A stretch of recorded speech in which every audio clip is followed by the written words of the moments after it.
ইসলামী bank news top 10। ক্ষমতার ভাগাভাগি নয়, বিএনপি চায় জনগণের ক্ষমতা জনগণের হাতে ফিরিয়ে দিতে, বললেন বিএনপি নেতারা। অর্থ পাচার, ব্যাংক দখল বন্ধ করা গেলেই অর্থনীতি শক্তিশালী হবে, বলেছেন অর্থনীতিবিদ আবু আহমেদ।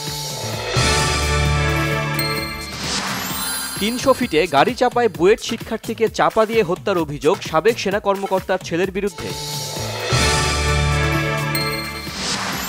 রাজধানীর উত্তরায় একটি ৬তলা ভবনের নিচতলায় রেস্টুরেন্টে আগুন, আটকা পড়েন আবাসিক বাসিন্দাদের অনেকেই। ১৫ বছরে মানুষের মাঝে পত্রিকা পড়ার অভ্যাস কমে গেছে, আমার দেশ পাঠকের আস্থা ফেরাবে, আশা দৈনিক পত্রিকাটির সম্পাদক মাহমুদুর রহমানের। নিয়ন্ত্রণে আসছেই না চালের বাজার, ফের বেড়েছে মুরগির দাম, কমেছে সবজি আর মাছের দর।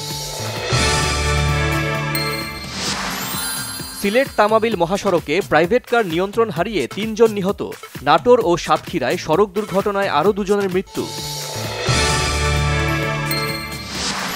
ডোনাল্ড ট্রাম্প প্রস্তাবিত সরকারি ব্যয় নির্বাহ বিল পাশ না হওয়ায় ছুটির মৌসুমের আগে অচলাবস্থার শঙ্কায় পড়েছে যুক্তরাষ্ট্র।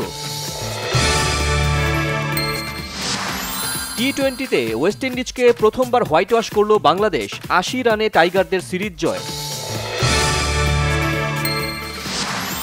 হামজাকে দেখে আরও বেশি প্রবাসী ফুটবলার বাংলাদেশের হয়ে খেলতে আগ্রহী হবে, আশা বাফুফে সভাপতি তাবিথ আওয়ালের।